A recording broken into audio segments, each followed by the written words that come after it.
نحمده ونستعينه ونستغفره ونؤمن به ونتوكل عليه ونعوذ بالله من شرور أنفسنا ومن سيئات أعمالنا من يهده الله فلا مضل له ومن يضلل فلا هادي له ونشهد أن لا إله إلا الله وحده لا شريك له ونشهد أن سيدنا وحبيبنا وسندنا وشفيعنا وأيدنا وروحنا ومولانا محمدا عبده ورسوله أما بعد قال الله تبارك وتعالى في القرآن المجيد أعوذ بالله من الشيطان الرجيم بسم الله الرحمن الرحيم لقد كان لكم في رسول الله أسوة حسنة إلى آخر الآية صدق الله العظيم.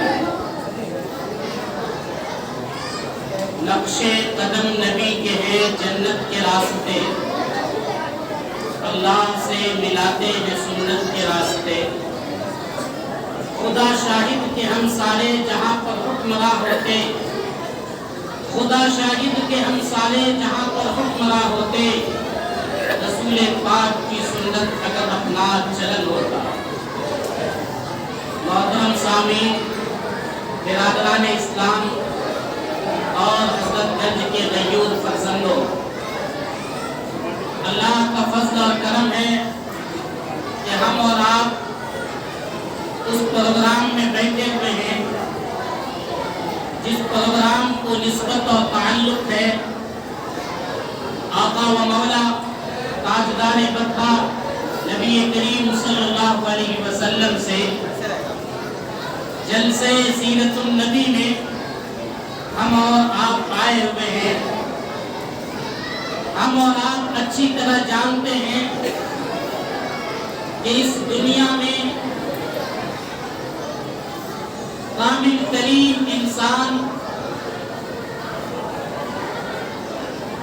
بلکہ ہر لحاظ سے کامل مکمل اگر کوئی ذات اس دنیا میں آئی وہ ہم سب کے نبی تاجدار بطحہ محمد رسول اللہ صلی اللہ علیہ وسلم ہیں. بلکہ یوں کہیے کہ اگر آپ کو اس دنیا میں بھیجنا مقصد نہیں ہوتا تو یہ دنیا بھی نہیں بنائی جاتی، ہم اور آپ بھی نہیں بنائے جاتے. اسی لیے یہ کہا جاتا ہے کہ سرکار دو عالم صلی اللہ علیہ وسلم کی ولادت گویا دوت ہے. ایک تو وہ ولادت جسے روحانی کہہ لیجئے اور دوسری وہ ولادت جسے جسمانی کہیے. آپ اور ہم نے دیکھا ہے کہ سرکار دو عالم صلی اللہ علیہ وسلم کے ناموں میں ایک نام آتا ہے والاول والآخر، کہ آپ پہلے بھی تھے اور اخیر بھی ہوئے. اس کی تائید مسند احمد بن حنبل کی ایک روایت سے بھی ہوتی ہے. آقا و مولا تاجدار بطحہ نبی کریم صلی اللہ علیہ وسلم نے خود یہ ارشاد فرمایا انی عبداللہ، کہ میں اللہ کا بندہ تھا اس وقت میں جبکہ حضرت آدم علیہ السلام مٹی اور پانی کے گارے میں تھے. روایت دوسری بھی ہے، اس پہ کلام بھی کیا گیا ہے، لیکن چند روایتوں کا مجموعہ یہ بتلاتا ہے کہ یہ بات سرکار دو عالم صلی اللہ علیہ وسلم نے فرمائی ہے کہ میں اس وقت میں اس دنیا میں گویا آ چکا تھا جبکہ حضرت آدم علیہ السلام ابھی پیدا نہیں ہوئے تھے. حضرت آدم علیہ السلام کو اللہ تعالیٰ نے دنیا کے مختلف جگہوں سے مٹی جمع کر کے اور پھر ان کو مجسمے کی شکل میں پہلے بنایا اور پھر اس کے اندر روح پھونکی گئی. تو اس وقت میں حضرت آدم علیہ السلام کی جب آنکھ کھلی تو بعض جگہ یہ لکھا ہے کہ انہوں نے دیکھا کہ سامنے عرش پہ لکھا ہوا تھا لا الہ الا اللہ محمد رسول اللہ. انہوں نے پوچھا اے الہ العالمین یہ نام کن کا ہے؟ آپ کا نام تو سمجھ میں آیا لیکن آپ کے نام کے ساتھ محمد کن کا نام ہے؟ تو انہیں یہ بتلایا گیا کہ یہ وہ ہیں جو تمہاری اولاد میں ہوں گے اور یہ سب سے آخری نبی ہوں. لیکن سمجھنے کی بات یہ ہے ہم اور آپ اگر گولائی میں نشان بنائیں، مثال کے طور پر یہ گلاس ہو اور اس کے قریب میں ہم تیل لیں اور پین سے ہم گولائی میں نشان بنانا چاہیں مکمل، جو بچے بنایا کرتے ہیں، یہاں سے آپ قلم پین شروع کریں گے اور پھر لکھتے لکھتے لکھتے لکھتے یہاں تک ہی پہنچیں گے۔ ابتدا بھی وہی جگہ ہے اور ابتدا کی جگہ بھی وہی ہے، انتہا کی جگہ بھی وہی ہے، وہی اول بھی ہے وہی آخر بھی ہے۔ پہلی مرتبہ جب آپ نے شروع کیا تھا اس وقت میں وہاں پہ جو نقطے پڑے وہ دکھائی نہیں دے رہا تھا، لیکن جب دوبارہ واپس ہو کر اس جگہ لکیر پہنچے گی تو پھر وہ نقطہ ڈبل ہو جائے گا، اس لیے وہ دکھنے لگے گا۔ آقا و مولا تاجدار مکہ نبی کریم صلی اللہ علیہ وسلم اس دنیا کے سب سے پہلے آدمی حضرت آدم کے پیدا کرنے سے پہلے بھی تھے، لیکن وہ دکھتے نہیں تھے، دکھے تب جبکہ ہماری اور آپ کی زندگی میں، بلکہ اس دنیا نے سن 571 عیسوی میں 21 یا 22 اپریل کو آقا و مولا تاجدار مکہ آمنہ کے گھر میں اور عبداللہ کا لاڈلا بن کر دنیا کے تمام انسانوں کے لیے انقلاب کی حیثیت اور دنیا کو انقلابی حیثیت میں بدلنے والا بن کر جب اس دنیا میں نمودار ہوئے، تب دنیا نے یہ دیکھا کہ آپ اس دنیا میں پیدا ہو چکے ہیں۔ ہم اور آپ اس مہینے کو ماہ ربیع الاول کہتے ہیں۔ ربیع کے معنی آتا ہے موسم بہار کی۔ موسم بہار میں درخت پہ ہرے پتے لگ جاتے ہیں، درخت جو سوکھا ہوا کرتا ہے اس میں نئے پتے آ جاتے ہیں، مکمل ہرا بھرا ہو جایا کرتا ہے۔ ٹھیک یہی چیز اس وقت میں ہوئی تھی جبکہ مکہ کی سرزمین ترس رہی تھی اچھائی کے لیے، امانت کے لیے، دیانتداری کے لیے، نیکی کے لیے، صلاح کے لیے، تقوی کے لیے، پرہیزگاری کے لیے۔ چونکہ مکہ کی سرزمین پہ ہر قسم کی برائی ہو رہی تھی، قتل و غارت گری عام تھا، بدنگہی عام تھی، بدچلنی عام تھی، دنیا کی کوئی ایسی برائی نہیں تھی جو سرزمین پہ انجام نہ دی جاتی ہو، حتیٰ کہ وہ برائی جسے ہر ایک انسان برا سمجھتا ہے، زنا اور بدکاری، یہ بھی وہاں کیا ہی نہیں جاتا تھا، بلکہ بدکاری کرنے کے بعد فخر کے ساتھ لوگوں کے سامنے یہ بیان کیا جاتا تھا کہ میں نے اس کے ساتھ بدکاری کی ہے، اس لیے اس کے پیٹ میں جو بچہ ہے وہ ہمارا ہے۔ بسا اوقات ایک عورت کے پیٹ میں جو بچہ ہوا کرتا تھا 10 لوگ اس پہ دعویٰ کیا کرتے تھے کہ یہ میرا بچہ ہے، کیونکہ انہوں نے وہ دعویٰ اس بات کا کہا کہ ہم نے اس کے ساتھ بدکاری کی ہے۔ وہ بدکاری اور زنا جسے لوگ بولنے سے پرہیز کرتے ہیں، جسے اتنا ناگوار اور اتنا برا سمجھا جاتا ہے کہ زبان پر لانا تو دور کی بات ہے، اگر یہ معلوم ہو جائے کہ میرے بارے میں کسی کو پتہ چل جائے گا، فلاں کے بارے میں پتہ چل جائے گا، تو وہ اپنے لیے انتہائی ذلت آمیز سمجھتے ہیں اور وہ انتہائی خراب بات ہے۔ اس زنا اور بدکاری پر بھی وہاں فخر کیا جاتا تھا کہ میں نے بدکاری کی۔ برائی اس طرح تھی، اپنے بچوں کو زندہ دفن کر دیا جاتا تھا، لڑکیوں کو زندہ دفن کیا جاتا تھا۔ آپ اندازہ لگا سکتے ہیں اس وقت میں جبکہ یہ سمجھیے کہ درخت کے پتے سوکھ گئے، زمین جس طرح چیت اور بیساکھ کے اندر سوکھ جاتی ہے، پانی کے لیے ترسنے لگتی ہے، زمین پھٹ جاتی ہے، ٹھیک یہی صورتحال مکہ کی سرزمین پہ تھی کہ مکہ کے لوگ وہ ترس رہے تھے بارش کے لیے، وہ بارش جو کہ اللہ تعالیٰ نے رحمت کی شکل میں محمد رسول اللہ کی شکل میں وہاں اتارا۔ پھر جب آپ آئے تو دنیا نے یہ دیکھا کہ سب کچھ بند کر دیا گیا۔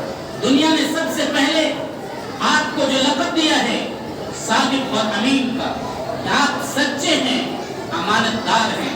یہ کون لوگ کہہ رہے تھے جو آپ کی جان کے دشمن تھے؟ یہ کون لوگ کہہ رہے تھے جنہوں نے آپ کے ہر قدم کو روکنے کی کوشش کی، جنہوں نے آپ کے قدموں میں، جنہوں نے آپ کے راہ میں دورے ڈالے، کانٹے ڈالے، آپ کو پریشان کیا؟ لیکن ان سے بھی جب پوچھا جاتا تھا کہ بتاؤ سچا آدمی کون ہے، تو وہ یہ کہنے پہ مجبور تھا کہ محمد رسول اللہ سچا آدمی ہے۔ یہ وہ لوگ تھے جو آپ کی جان کے دشمن ہیں، آپ کی توحید کے پیغام کے دشمن ہیں، آپ کے ساتھیوں کو دن اور رات ستا رہے ہیں، پریشان کر رہے ہیں، لیکن اگر انہیں پیسہ رکھنا پڑتا، اگر انہیں اپنے درہم و دینار کسی کے پاس رکھنے کی ضرورت ہوتی تو وہ کہیں اور کا رخ نہیں کرتا، وہ محمد رسول اللہ صلی اللہ علیہ وسلم کا رخ کرتا اور آپ کے گھر پہ لا کے آپ کو دیا کرتا، جس کا نتیجہ یہ تھا کہ آپ ہجرت کے موقع پہ جب مکہ چھوڑ کر مدینہ آ رہے تھے تو اس وقت میں بھی آپ کے پاس کفار مکہ کی امانتیں موجود تھیں۔ آپ نے حضرت علی کو کہا تھا کہ اس امانت کو کل دے کر پھر واپس آ۔ اللہ کے رسول کا یہ لقب صادق اور امین کہ آپ سچے ہیں، امانت دار ہیں، یہ دشمنوں نے کہا ہے، دشمنوں نے اسے مانا بھی اور دشمنوں کا اعتماد بھی تھا۔ میں آپ سے پوچھنا چاہتا ہوں کہ ہم اور آپ نبی کی سیرت یہ جلسے کر رہے ہیں، نبی کے دیوانے بننے کی کوشش کرتے ہیں، ہمارا دعویٰ یہ ہے کہ ہم محمد رسول اللہ صلی اللہ علیہ وسلم سے محبت کرتے ہیں، اور یہ دعویٰ آپ کو کرنا ہی ہوگا، چونکہ اللہ کے رسول نے خود فرمایا کہ جس کے دل میں میری محبت نہیں ہے وہ مومن نہیں ہو سکتا۔ لیکن کیا ہمیں لوگ سچا کہتا ہے؟ کیا لوگ ہمیں امانت دار کہتا ہے؟ آج کوئی دوسرا آدمی ہمارے پاس روپے رکھنے کے لیے تیار ہوگا؟ نہیں۔ اپنا سامان رکھنے کے لیے تیار ہوتا ہے؟ نہیں۔ بلکہ ہم اگر کچھ بولتے بھی ہیں تو لوگوں کو یہ لگتا ہے کہ یہ جھوٹ بول رہا ہے۔ وہاں دشمنوں نے مانا تھا کہ آپ کا بھائی سمجھتا ہے کہ آپ جھوٹ بول رہے ہیں، چونکہ آپ جھوٹ بولتے ہیں، ہم جھوٹ بولتے ہیں، اس لیے لوگ یہ سمجھ رہے ہیں۔ اگر ہم اور آپ یہ چاہتے ہیں کہ نبی کی سیرت پر عمل کریں، اللہ کے واسطے ہم اور آپ صادق بنیں، سچ بولنے والا بنیں، ہماری زندگی کے اندر سچائی آنی چاہیے، جھوٹ نہیں۔ آپ یہ سمجھیں گے کہ جھوٹ سے ہمارا فائدہ ہو جاتا ہے، ہرگز نہیں، جھوٹ سے نقصان ہوتا ہے۔ جو کل قیامت کے دن ہوگا وہ ہوگا، خود دنیا کے اندر نقصان ہوا کرتا ہے، کچھ دیر سے صحیح لیکن وہ نقصان آپ کے سامنے آ جائے۔ ہم اور آپ ایسے امانت دار بنے کہ لوگ ہمارے پر اعتماد کریں، بھروسہ کریں۔ سرکار دو عالم صلی اللہ علیہ وسلم کو اللہ تعالیٰ نے حسین و جمیل بنائے، اتنا خوبصورت بنے، اتنے خوبصورت۔ ایک صحابی فرماتے ہیں کہ چودھری کا چاند تھا، آقا و مولا ہمارے سامنے موجود تھے،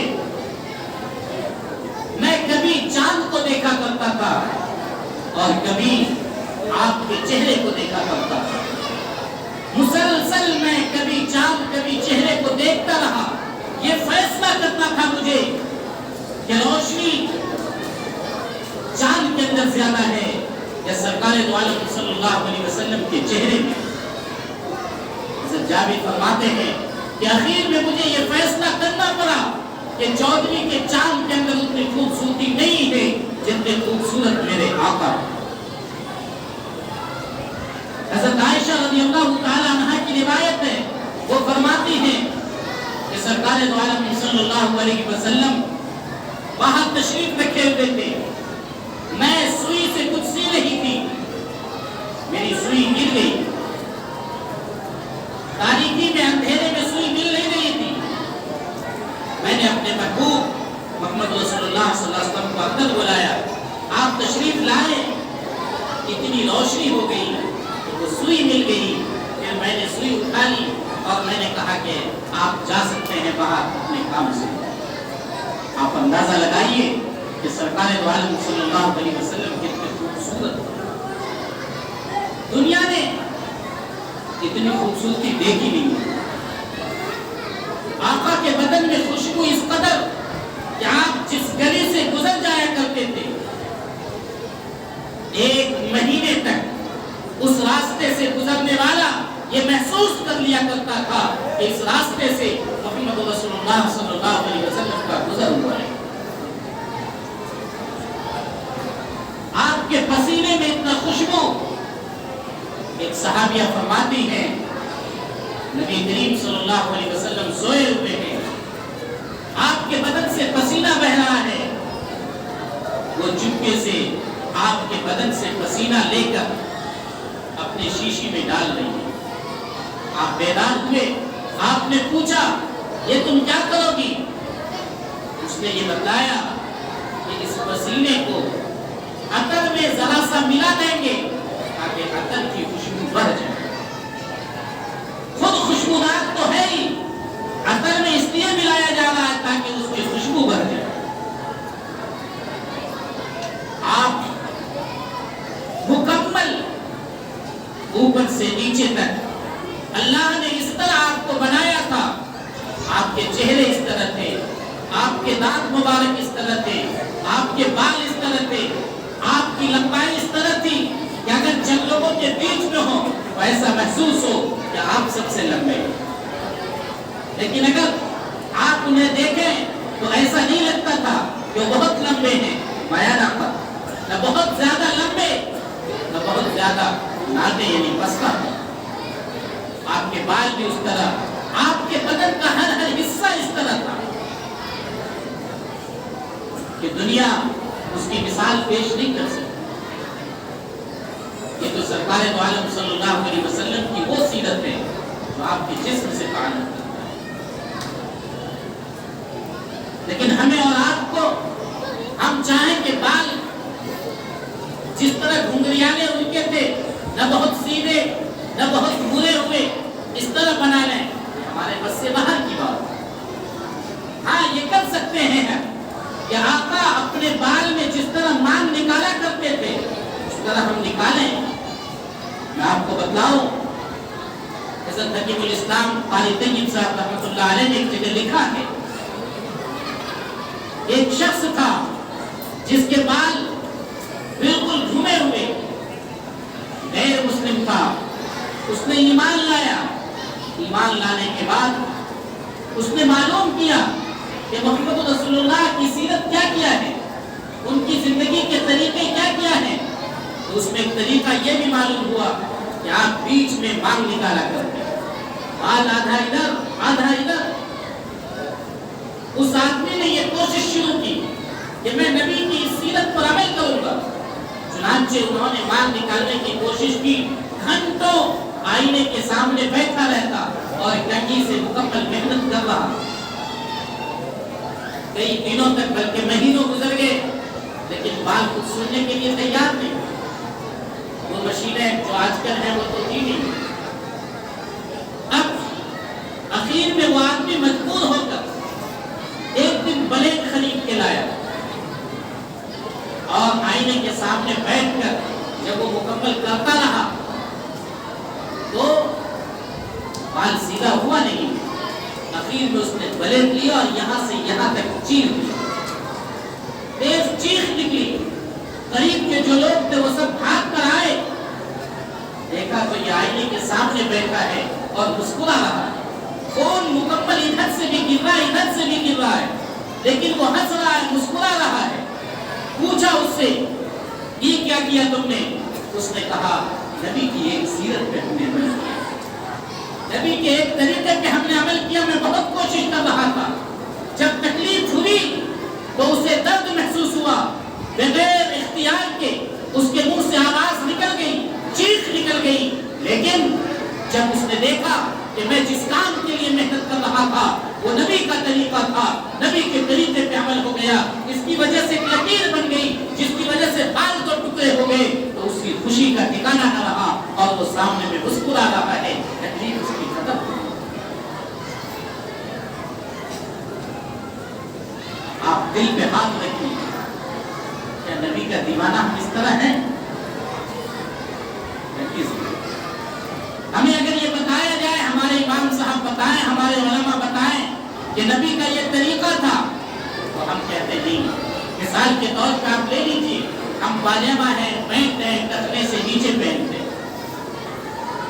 اگر بتایا جائے کہ نہیں نبی کا طریقہ یہ نہیں تھا، وہ اوپر پہنتے تھے، تو آپ کہیں گے کہ جو نیا فیشن چلا ہے وہ اس سے بھی نیچے. ہم اور آپ ایک طرف نبی کی سیرت ہے، دوسرے طرف ان کمبخت انگریز کی سیرت ہے جو گندگیوں سے بھرا ہوا ہے، جس کا اندر بھی گندا ہے، جس کے پین کے اندر بھی پیشاب رہا کرتا ہے، جو گندگی بھی اگر صاف کیا کرتا ہے تو کاغذ کے سہارے. ہم اور آپ اسے اپنا آئیڈیل بناتے ہیں، ہم اسے اپنا نمونہ بناتے ہیں. ایک نمونہ خدائے رب ذوالجلال نے دیا ہے، وہ نمونہ آقا و مولا نبی کریم صلی اللہ علیہ وسلم کی شکل میں ہے، جو ہمارے لیے، آپ کے لیے ذریعہ ہے، آخرت میں بھی سکون کا ذریعہ ہے۔ اور ایک نمونہ وہ کمبخت انگریز دے کر گیا ہے اور آج بھی دے رہا ہے، جسے ہم اور آپ دل سے لگائے ہوئے ہیں اور اسے ہم اور آپ چھوڑے ہوئے ہیں۔ ہم اور آپ اگر چاہیں کہ اپنے بدن کی لمبائی کو میانہ قد بنا لے تو نہیں کر سکتے۔ ہم اگر چاہیں کہ پستہ قد ہے تو ذرا لمبے ہو جائے، یہ نہیں کر سکتے، یہ ہمارے اختیار سے باہر کی بات ہے۔ لیکن ہمیں اور آپ کو یہ معلوم کرنا کہ نبی کس طرح تھے، یہ ثواب کا ذریعہ ہے ہمارے۔ ہم اسے معلوم کریں کہ نبی کا دانت کیسا تھا، نبی کے ہاتھ کیسے تھے، نبی کا پاؤں کیسا تھا، یہ معلوم کرنا چاہیے۔ لیکن اس طرح ہم کر نہیں سکتے۔ نبی کی سیرت کا دوسرا حصہ ہے آپ کے اعمال جو آپ اس دنیا میں کر کے گئے، ہماری اور آپ کی ذمہ داری ہے کہ ہم اسے سینے سے لگائیں۔ ہم اور آپ نے سنا بھی ہے کہ محمد رسول اللہ صلی اللہ علیہ وسلم نے جب آواز بلند کی، لوگوں کو یہ سمجھایا کہ دیکھو تمہارا خدا ایک ہے، بتوں کی عبادت سے بچو، تو آپ کے اپنوں نے آپ کی مخالفت کی، گلی کوچوں میں آپ کی مخالفت ہونے لگی۔ مکہ کے سرداران بیٹھ بیٹھ کر مشورہ کرتے تھے کہ کس طرح ان کو روکا جائے۔ بازاروں میں، میلوں میں جب آپ جاتے تھے لوگوں کو دین کا پیغام سنانے کے لیے، آپ کے ساتھ اوباش کو کر دیا جاتا تھا، لچے اور لفنگوں کو لگا دیا جاتا تھا، جو آپ کی آواز کو لوگوں تک پہنچنے نہیں دیتا، وہاں شور اور ہنگامہ کیا کرتا تھا تاکہ آپ کے قرآن کی تلاوت لوگوں تک نہ پہنچ سکے، آپ کے دین کی بات لوگوں تک نہ پہنچ سکے۔ آپ راہ چلتے تھے تو آپ کو تانا دیا جاتا تھا، آپ پہ پھپتیاں کسی جاتی تھی۔ آپ اگر مکہ کے اندر بلکہ خانہ کعبہ کے صحن میں ایک مرتبہ تھے تو آپ کے گلے کے اندر کپڑے کا پھندا لگا کر آپ کو جان سے مارنے کی کوشش کی گئی، لیکن حضرت ابوبکر صدیق وہاں پہنچے، آپ کو بچایا۔ آپ جب سجدے میں جاتے تھے آپ کے بدن کے اوپر اونٹ کی اوج جو انتہائی بڑی ہوتی ہے، بھاری ہوتی ہے، اسے ڈال دیا جاتا تھا۔ آپ اگر اس کے باوجود آپ دین کے راستے سے باز نہیں آئے، آپ حق گوئی سے باز نہیں آئے، آپ دین کی بات کرتے رہے، ایمان کی بات کرتے رہے۔ آپ کا جو ظاہر میں سہارا تھا ابو طالب، انہیں بھی کہا گیا کہ آپ ان کے بیچ سے ہٹ جائیے۔ انہوں نے بھی ایک موقع ایسا آیا کہ وہ بیچ سے ہٹنے کے لیے تیار گویا ہو رہے تھے۔ انہوں نے کہا کہ اے میرے بھتیجے، اس دین کی دعوت کو تم بند کر دو، کچھ دنوں کے لیے رک جاؤ۔ لیکن آقا و مولا نبی کریم صلی اللہ علیہ وسلم کا عزم اور پختہ ارادہ دیکھیے۔ آپ نے یہ کہا کہ نہیں، اگر آپ ہمیں اس سے روکنے کے لیے ہمارے ایک ہاتھ میں سورج ایک ہاتھ میں چاند بھی لا کر دے دیں گے تو میں اس کی تبلیغ سے باز نہیں آ سکتا۔ یہ دیکھ کر خود ابو طالب بھی تیار ہو گیا کہ نہیں، اگر اتنا پختہ ارادہ ہے تو جا میرے بھتیجے، جو کر رہا ہے تم کرو، لیکن تمہیں رکنے کی ضرورت نہیں ہے۔ اتنا ہی نہیں کیا گیا، اگر ہمیں ستایا جائے اور ہم برداشت کر لیں تو یہ تو ذرا چل سکتا ہے، لیکن جو لوگ میرے ساتھ چل رہے ہیں انہیں بھی پریشان کیا جا رہا تھا۔ جو لوگ مسلمان ہوتے جا رہے تھے انہیں بھی وہ لوگ مصیبت کی چکیوں میں پیس رہے تھے، ان پر بھی مصیبت کے پہاڑ توڑے جا رہے تھے۔ ایسی ایسی مصیبتیں دی جا رہی تھی کہ اگر آپ سنیں تو آپ کے رونگٹے کھڑے ہو جائیں۔ اگر وہ ایمان لاتے تھے تو انہیں چٹائی کے اندر مکمل موڑ دیا جاتا تھا، جیسے ہم جانماز کو موڑتے ہیں، موڑنے میں اس میں بیچ میں انسان کو ڈال کر اسے موڑ دیا جائے اور ایک طرف سے مکمل دھواں دیا جاتا تھا تاکہ اس دھوئیں کی تکلیف سے وہ ایمان سے باز آ جائے۔ اتنا ہی نہیں بلکہ ان کے بدن پہ کوڑے مارے جاتے تھے، جب مکمل پھٹ جایا کرتا تھا، جس طرح کلیرا پھٹ جایا کرتا ہے، اس کے بعد اسے زمین پر لٹا دیا جاتا تھا۔ اس زمین پر جہاں کا جو ملک گرم ہے، جہاں گرمی اتنی تیز ہوتی ہے اور وہاں ریت یعنی بالو ہے جو اتنا گرم ہو جایا کرتا ہے کہ عام انسان اس پہ پاؤں رکھے تو پاؤں جل جائے، پاؤں میں چھالے پڑ جائیں، لیکن اس پر اس زخمی بدن کو لٹا دیا جاتا تھا۔ اس کے زخم میں بھی ریت پہنچتا، اس کے زخم پہ بالو پہنچا کرتا تھا۔ بلکہ بسا اوقات ایک مسلمان کو ایمان سے پھیرنے کے لیے ان کے باپ کو ان کے ہاتھ کے سامنے تکلیف دی جاتی تھی، ان کی ماں کو برچھی مار کر ان کے ناک کے نیچے ان کی شرمگاہ میں برچھی مار کر ہلاک کیا جاتا تھا، لیکن اس کے باوجود وہ لوگ ایمان سے باز نہیں آئے۔ انہیں روکنے کی، انہیں